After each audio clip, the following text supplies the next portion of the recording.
você vai entender como fazer uma foto de comida ou bebida bem produzida para trabalhar com fotografia de alimento. Você vai entender não só como tirar essa foto, mas também produzir um cenário bonito e fazer uma foto criativa. Tem uma coisa que deixa a foto muito amadora, mesmo se a gente fazer ela com uma câmera profissional, e aqui você vai entender como que resolve isso. Esse vídeo é para quem não é da fotografia, não sabe nada, mas quer aprender para poder ter uma profissão, ou para quem já tem uma câmera, mas por algum motivo nunca conseguiu colocar um na massa, ou para quem já está produzindo, já está fazendo foto, mas ainda não está feliz com a sua performance. Eu vou mostrar aqui o meu jeito de fazer e como que funciona a minha dinâmica. Isso aqui não é para quem quer fazer foto com celular, também não é para quem quer uma fórmula mágica para fazer fotos perfeitas da noite para o dia e sair ganhando dinheiro, não é. Se você quer colocar a mão na massa e fazer as coisas acontecerem para você, esse vídeo é para você.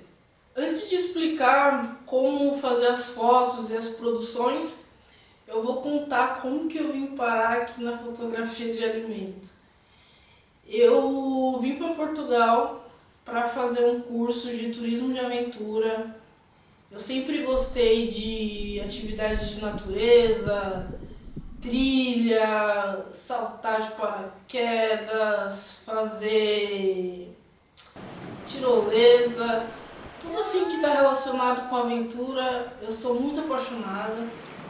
E aí vim pra cá, fiz esse curso. Assim que acabou, eu fui procurar trabalho. E aí eu consegui uma entrevista numa agência de turismo para seguir lá nessa empresa. Fiz a entrevista com a mulher, deu tudo certo, ela gostou. Depois de uns dias eu fui lá assinar o contrato e ela falou, olha, daqui 20 dias você começa. E aí quando deu uma semana depois de assinar o contrato, o que aconteceu? Veio a pandemia. E aí a pandemia, aquela loucura, tudo muito incerto, doideira, ninguém sabia o que estava acontecendo direito. Aí não deu outra, a mulher acabou me ligando e falou que tinha que anular o contrato, porque não estava tendo turista, eles estavam desligando todo mundo da empresa. Ela falou que inclusive ela estava sendo desligada, ela só estava terminando o trabalho dela ali para ser mandada embora também. Aí fui atrás de outras coisas para fazer, não estava conseguindo porque ninguém estava contratando, né? Tudo muito incerto. A solução que eu achei foi fazer minha inscrição num aplicativo de entrega e começar a trabalhar fazendo entrega. Ia nos restaurantes, pegava o pedido ali, levava para o cliente, né? Sempre e tal. E aí os donos dos restaurantes ou o chefe lá sempre reclamava ou mostrava assim descontentamento, sabe? Falava, poxa, não é todo mundo que pede pelo aplicativo, diminuiu muito a quantidade de clientes, de faturamento. Aí, cara, eu comecei a pensar em uma solução para isso, sabe? Comecei a pensar, e aí eu pensei em criar uma plataforma. E aí nessa plataforma iria incluir o quê? Todos os estabelecimentos da região que estão relacionados com comida, ou seja, mercado, restaurante, açougue. Reunir tudo numa plataforma só para poder divulgar esses restaurantes, de repente as pessoas conhecerem, né, e fazer mais pedidos. Isso ia ser bom para mim, porque eu ia ter mais pedido, não só eu, né, como os outros estafetas também, que estavam trabalhando com entregas, a gente ia ter mais pedido. O estabelecimento, que ia conseguir mais faturamento ali para eles. E eu também ia ter outra fonte de renda, além de fazer entregas também. plataforma. Pedi pro rapaz programar ela e comprei uma câmera usada. A ideia da câmera é o quê? É fazer as fotos e vídeos das coisas, dos produtos, dos estabelecimentos para colocar na plataforma. Porque assim, uma coisa profissional dá muito mais vontade de comprar, mais vontade de comer, do que se fosse foto feita ali com o celular, por exemplo. Aí pensei num pacote, nesse pacote estava incluído uma página da plataforma, com todos os dados do estabelecimento, o serviço de fotografia e um vídeo promocional. Aí eu pensei por causa mais do McDonald's, né? Eles sempre fazem aquele vídeo do hambúrguer em câmera lenta, aquela coisa bem suculenta, para deixar todo mundo doido para comprar. Aí beleza, fiz esse pack, passei a estudar fotografia, aí comprei livros de fotografia, passei a estudar, vi que não era o suficiente, comecei a comprar mais livros, praticar mais em casa, pegava lá os moranguinhos da geladeira, colocava lá em cima da mesa, batia foto. Aí nessa época eu não estava assim muito preocupada com criatividade, eu não estava ligando que isso ia ser importante lá na frente, né? Então eu só colocava ali, pronto, batia a foto, via que tava algumas fotos saíam com qualidade, outras não. Quando eu me senti confiante, eu fui oferecer o meu serviço ali de fotografia, vídeo e da plataforma para os restaurantes. O primeiro que eu ofereci aceitou, gostou da proposta, mesmo sem eu ter um material para mostrar para eles, uma amostra. Graças a Deus eles aceitaram e eu fiquei super feliz. Falei, poxa, acho que é isso, né? É continuar. Aí fui fazer a foto lá para eles. Algumas fotos ficaram boas, eu também gostei do resultado, eles também. Outras fotos ficou ruim. Eu fiz uma foto lá de um sushi, cara, essa foto ficou tão feia. Tipo, ficou bagunçada, assim, sabe? O design não ficou legal, a qualidade da imagem tá legal, mas a montagem não ficou legal. Tinha sushi, tinha temaki também.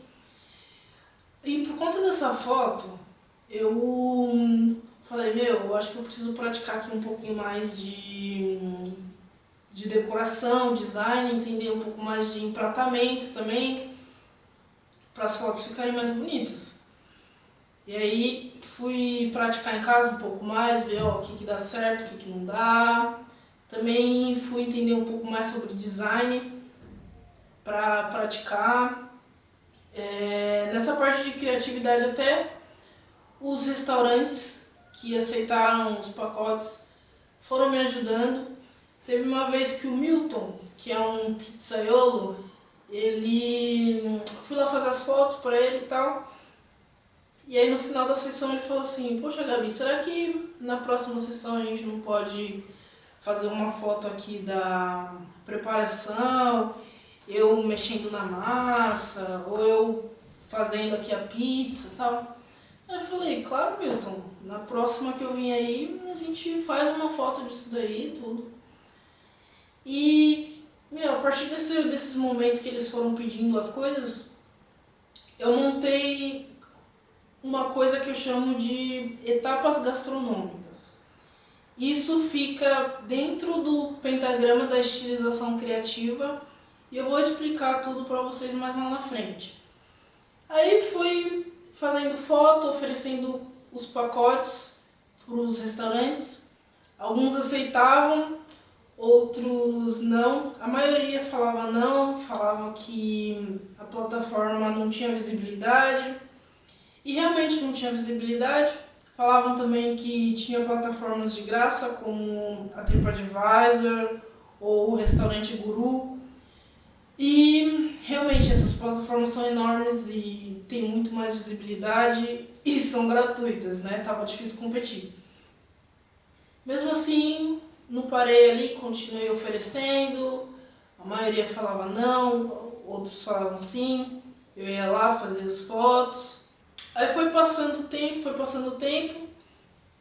esses restaurantes que tinham contratado o serviço lá de assinatura da plataforma foi vencendo esse período, e aí eu ia renovar, falar, poxa, vocês vão querer renovar, não vão querer continuar, como é que vai ser e tal. E eles falavam, poxa Gabi, a gente tá vendo que a plataforma não tá andando, que não tem tanto restaurante cadastrado, que não tá dando certo. Ó, a gente não vai querer renovar não, mas a gente quer o serviço de fotografia, a gente gostou das fotos e tal, será que você não podia fazer ali um precinho só para as fotos? Aí eu falei, caraca, pensei assim, falei, meu, que legal, né, meu? Eles gostavam das fotos, mas a plataforma não. Aí fiz um preço só para as fotos, comecei a fazer mais fotos e deixar mais a plataforma de lado.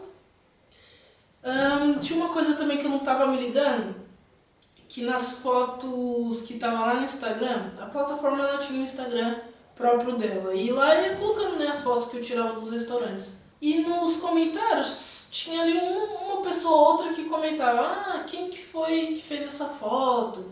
Quem que é o fotógrafo dessa foto? Que bonita e tal. Só que tipo, eu deixava pra lá, sabe? Não dava muita importância pra isso. Só que aí depois que eles começaram a pedir as fotos, eu falei, poxa, meu, acho que é isso, né? Acho que a parada vai ser só as fotografias mesmo. E acabei fechando a plataforma e passei a oferecer mesmo só o serviço de fotografia. E hoje eu trabalho mesmo só com a parte da fotografia.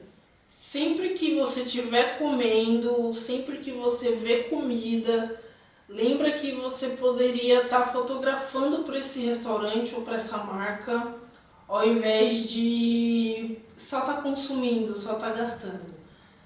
Lembra que você poderia estar sendo pago ao invés de estar gastando dinheiro.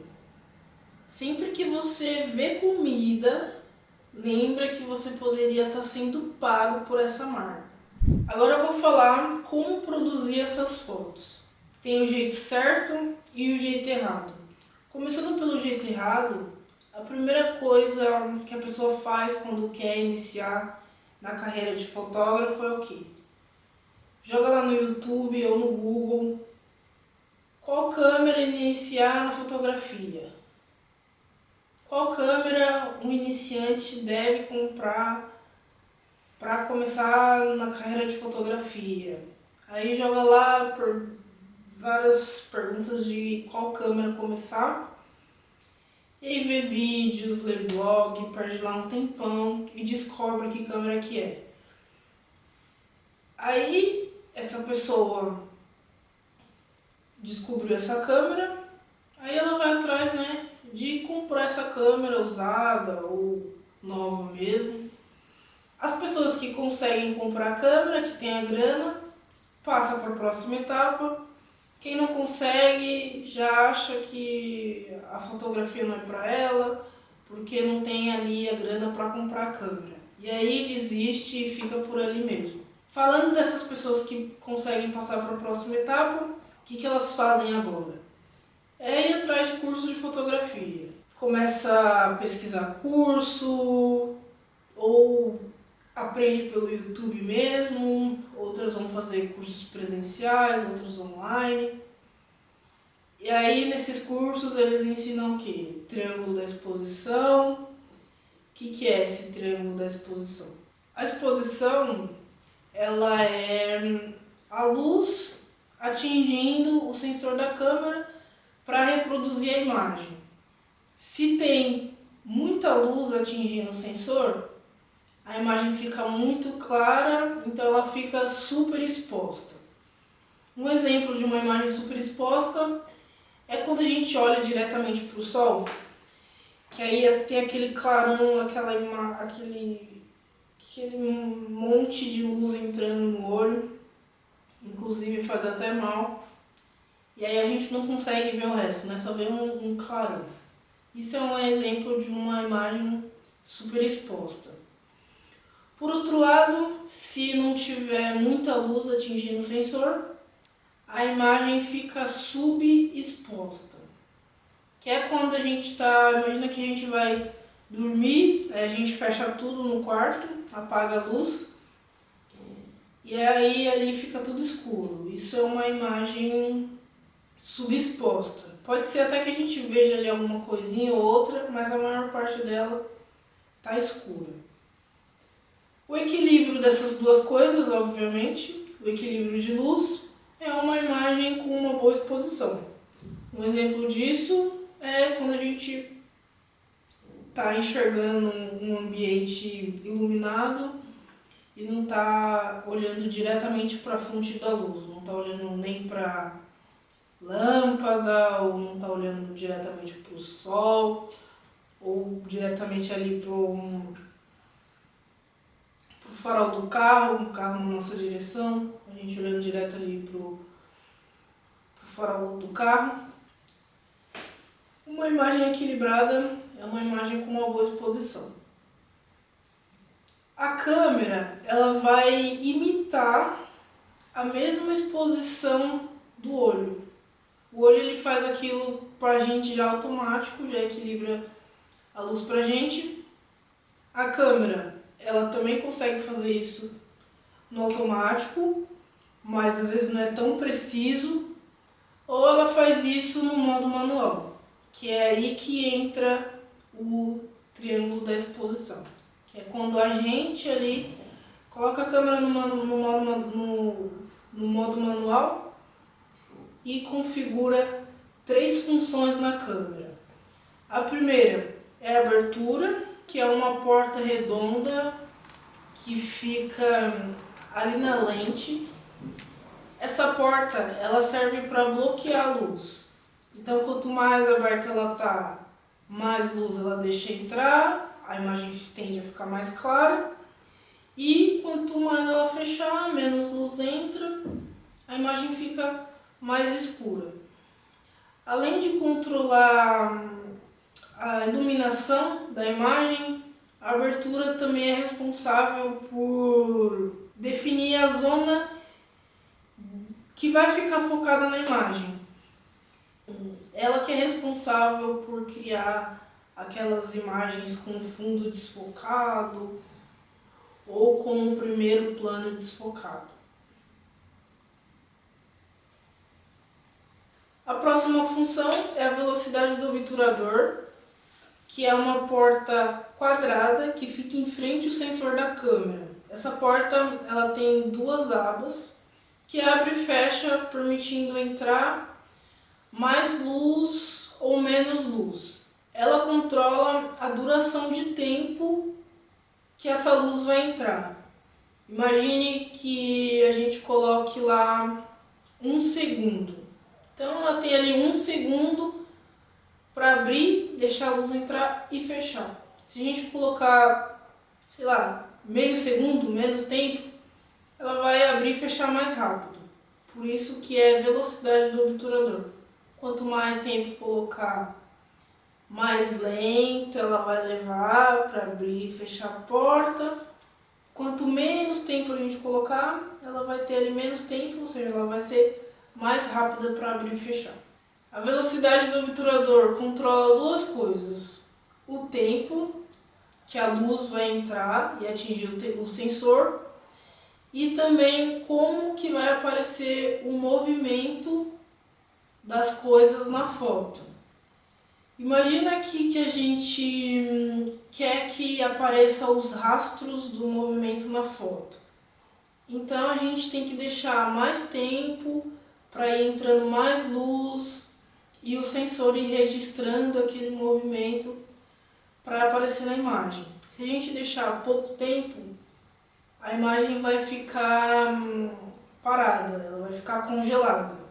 Então, vamos dar um exemplo aqui da nossa mão.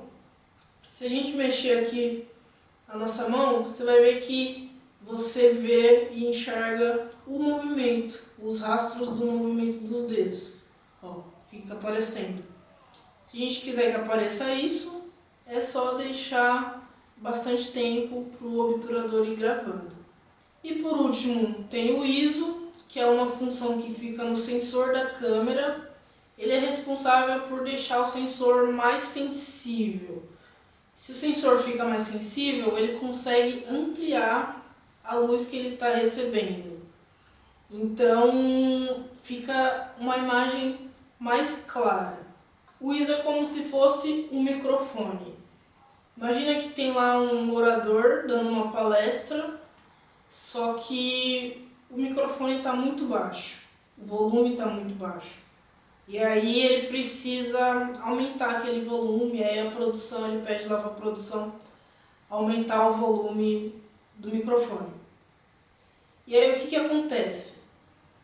O microfone fica mais sensível ao som, aquele som que ele está recebendo, e aumenta aquele volume lá nas caixas no geral. Só que quando ele aumenta, o que acontece? Ele começa a revelar ruído.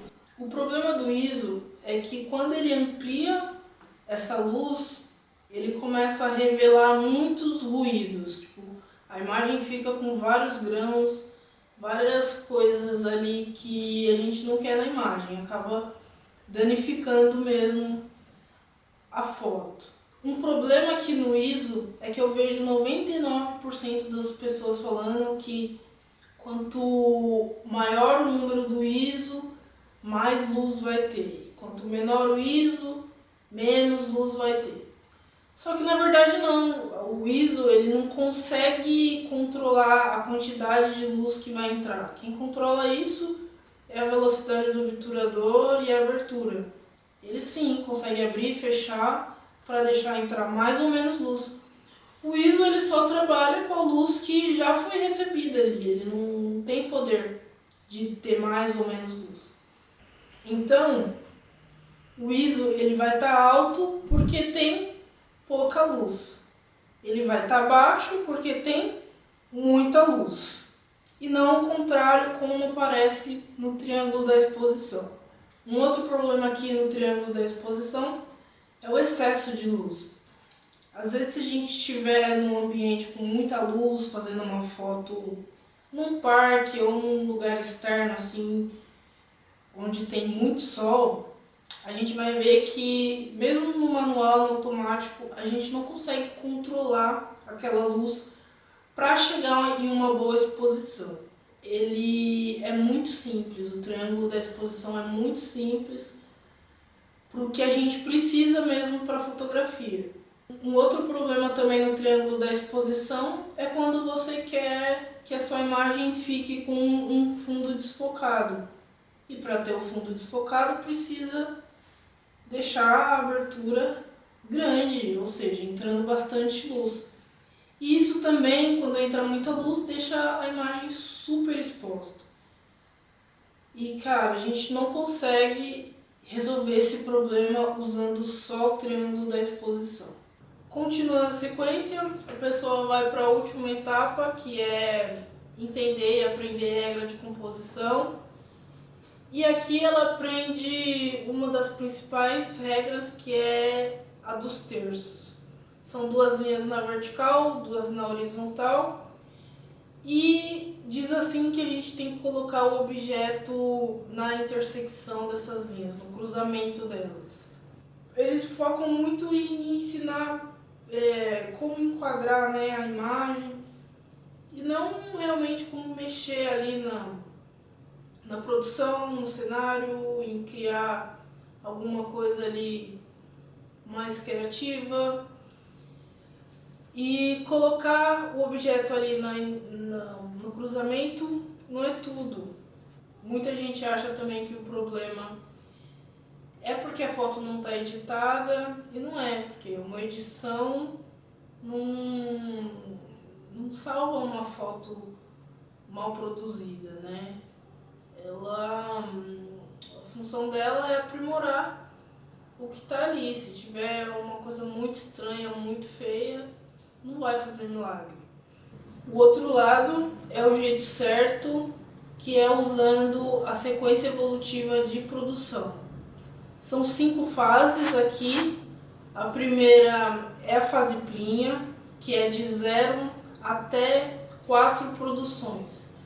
Aqui é desde aquela pessoa que ainda não tem câmera, não produziu foto nenhuma, não teve contato ainda com isso, até as pessoas que já têm 4 produções. Aqui a pessoa se sente ainda muito perdida, está insegura se vai conseguir fazer umas fotos bonitas, algumas produções legais ou não. Está ali decidindo se vai ou não entrar para fotografia, fica com medo se vai dar conta de tudo. Eu estava trabalhando ainda com as entregas, então eu ainda tinha que fazer meu dinheirinho lá com as entregas e estava com medo. Poxa, será que eu vou conseguir fazer as entregas, aprender e colocar em prática isso aqui? Aqui é uma fase de decisão, se vai entrar ou não para fotografia. E naquela época eu pensei assim, eu tenho 2 opções, ou eu continuo fazendo entrega, ou eu vou conciliar a entrega com uma fotografia até chegar no momento que eu só faça a fotografia. Eu prefiro me frustrar, dar o melhor de mim, dar o máximo de mim, e me frustrar, dar tudo errado, do que eu chegar no fim da vida e me arrepender de não ter tentado. E o que a gente aprende nessa fase? São os alimentos de atratividade, que é saber as características de um alimento atrativo para a gente escolher ele na hora de fazer a foto. É óbvio que não são todos os alimentos que a gente escolhe, a gente vai querer ser bem mais apelativa e escolher as melhores características para ajudar também a foto final ficar muito mais bonita. Então, é entender quais são essas características.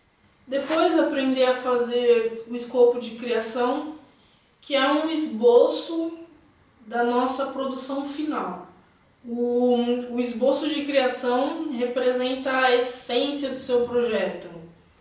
Isso aqui é incrível porque não deixa você esquecer nenhum milímetro do que você tem que colocar na sua produção. E tem 4 etapas, que é as características de utilização, as características do prato, as características da marca e as características do espectador. Aqui com vocês eu posso até então fazer a primeira etapa, que são as características de utilização. Também é rapidinho, os outros são mais longos, então levaria muito tempo. Vamos fazer aqui a primeira parte. A primeira coisa aqui é o canal de postagem, Facebook, Stories, Instagram, Feed, para saber qual que é o tamanho da foto que a gente vai fazer. Ou se de repente também vai ser um tamanho personalizado. A próxima coisa é saber se eles vão usar a foto em série ou única. Em série significa que a gente produz várias fotos do mesmo prato ali na mesma produção. Ou de repente a gente faz várias fotos com o mesmo tema. Então é uma exibição em série. Se for uma exibição única, a gente faz ali uma foto só, pronto, tá feito. E por último, a quantidade de fotos. Se vai ser 20 fotos, se vai ser 5 fotos, 3 fotos, por aí vai. E a última coisa que a gente aprende aqui na fase plinha é o pentagrama da estilização criativa. É aqui que a parte visual da nossa produção começa a ser criada. Eu vou usar o teclado do celular como exemplo para poder explicar o que é o pentagrama da estilização criativa. Lá no teclado tem vários grupos. Tem o grupo dos números, das letras, tem lá o espaço, os grupos dos acentos, dos caracteres especiais. Tem lá tudo separadinho, vários grupinhos. Quando a gente quer escrever uma frase, o que a gente faz? A gente pega lá um pouquinho das letras, coloca lá o espaço, põe um pouquinho do grupo dos números quando precisa e escreve a nossa frase final. O pentagrama, ele funciona da mesma forma. Tem lá vários grupos e para a gente ter a nossa produção final, a gente pega lá um pouquinho de cada coisa. Às vezes a gente pega de todos, às vezes a gente pega só de 2 e por aí vai. E esses grupos são etapa gastronômica, que é qual etapa a gente vai fotografar daquele prato. Por exemplo, tem seleção, que é quando o alimento está sendo colhido ou comprado. Aí a gente vai lá, faz uma foto dessa etapa. Tem mise en place, que é quando os alimentos já estão ali todos certinhos nos potinhos, nos recipientes, para ser usado ali para preparar aquele prato. Tem a preparação, que é quando o chefe está mexendo ou tem alguma coisa no forno, aquele momento, né, que a comida está sendo feita. Tem finalização, que é quando está, né, terminando ali os últimos detalhes do prato, colocando a cobertura, colocando ali as últimas coisas. E tem pronto, que é quando já está tudo preparado, né? E servido, que é quando a porção já está ali no prato ou a bebida já está no copo. E só aqui com as etapas gastronômicas já dá para brincar bastante, né? Dá para misturar ali mise en place com pronto ou com servido. Lá no teclado tem lá o grupo dos números, então a gente pode misturar lá entre eles várias combinações para fazer os números que a gente quer. Então aqui nas etapas gastronômicas também, então dá para misturar lá várias das etapas para fazer uma produção. Um outro grupo aqui do pentagrama da estilização criativa são os temas. Aqui no tema serve para a gente não fugir muito, pegar muitas ideias assim aleatórias. Então a gente define um tema e trabalha em cima desse tema. Por exemplo, quando a gente vai fazer uma festa infantil e escolhe, por exemplo, lá o tema do Homem-Aranha. Então a gente compra lá a bexiga vermelha e preta ou branca e tudo, os adesivos, tudo que combine e que faça parte desse tema para fazer ali a decoração. E aqui é a mesma coisa, a gente vai ali buscar coisas relacionadas ao tema que a gente escolheu. O próximo grupo é o cenário, que é aí que a gente vai escolher as coisas que vão compor esse cenário. O penúltimo grupo é dos alimentos e o último é a dinâmica visual, que é como que você vai ver essa imagem, ângulos, planos, distâncias, tudo isso você vê aqui. Você está vendo que nessa fase plinha ainda não foi falado de câmera? É porque aqui a nossa preocupação é o que a gente vai colocar em frente à câmera e não com o funcionamento dela. Não adianta nada a gente saber fazer uma foto, saber controlar lá todas as funções da câmera, sendo que o que vai estar na frente dela não é tão bonito.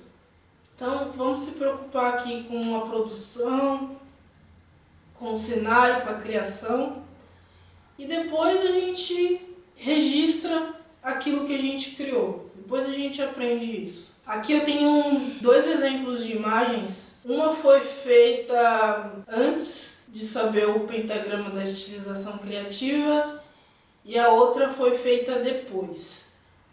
E as 2 fotos foram feitas com a mesma câmera. O objetivo aqui nessa fase é decorar, fazer suas 4 primeiras produções, desenvolver sua habilidade criativa, ficar mais confiante. O tempo médio que uma pessoa passa aqui nessa fase é de 16 a 28 dias. Isso obviamente depende do desempenho e da disponibilidade de cada um de entender e praticar as coisas que está aprendendo. A segunda fase da sequência evolutiva de produção é a fase Navelin. Aqui é quem tem de 1 até 19 fotos. É aqui que você bate a sua primeira foto. Aqui a gente se sente muito mais confiante, porque já viu que consegue produzir um cenário bem legal. Foi atrás de uma câmera usada para conseguir fazer essas fotos. E o que aprender aqui? Uma das coisas que aprende aqui é o acervo da captura da imagem. E dentro disso tem um tópico que se chama Mecanismos de Controle da Luz, que foi criado com base lá no triângulo da exposição.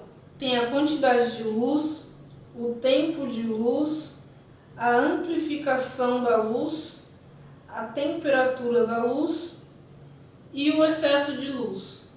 Com ele a gente consegue um bom equilíbrio da exposição. O objetivo aqui nessa fase é você entender o funcionamento da câmera e já começar a fazer suas primeiras fotos com qualidade de imagem para vender seus primeiros trabalhos. Começar ali ganhando o seu primeiro dinheiro, claro, cobrando um pouco menos, para já ir praticando e entendendo essa parte do trabalho na fotografia. Depois da fase Navelin, vem a fase Supiani, que é quem tem de 20 a 49 trabalhos. Nessa fase a gente se sente muito orgulhosa do nosso trabalho, já viu que consegue produzir algumas fotos legais, já não tem aquela insegurança do começo. Aqui a gente recebe bastante elogio das pessoas, consegue produzir fotos criativas porque tem o pentagrama da estilização criativa automatizado na cabeça, já sabe usar bem o acervo da captura da imagem. E o que a gente aprende aqui? É o aprimoramento dessas fotos. A gente já sabe produzir, já sabe tirar, agora vamos aprimorar aquilo que a gente fez. O tempo médio para chegar aqui é de 140 a 323 dias. A penúltima fase é a fase Dinaka, que é quem tem de 50 a 99 fotos. Aqui a gente já está tudo bem no automático, o pentagrama, o acervo, a edição profissional. A gente aqui já consegue cobrar mais caro pelo nosso trabalho. O tempo médio é de 350 a 693 dias. E por último, a gente tem a fase Bonami, que é quem tem acima de 100 fotos, e o tempo médio ali é de mais de 700 dias. Na sequência evolutiva de produção, dá para ter habilidade criativa, que é fazer um cenário bem produzido, habilidade técnica, que é entender e mexer no equipamento fotográfico, e a parte produtiva, que é você fazer as suas produções, colocar a mão na massa e ir evoluindo as suas produções, melhorando a qualidade da sua imagem ao longo do processo. Agora que você entendeu, você pode ver e aprender como implementar cada detalhe disso e produzir fotos para trabalhar com fotografia de alimento. Você tem a oportunidade de aprender isso comigo no curso Foto de Alimento Bem Produzida. O valor é de 12 vezes de R$ 40 ou R$ 400 à vista. Se por algum motivo você precisar pedir reembolso, você tem 30 dias de garantia para isso. Se você quer fazer fotos bem produzidas, receber bastante elogio, ter orgulho do seu trabalho, faz sua inscrição agora, clicando no botão que está aqui embaixo do vídeo.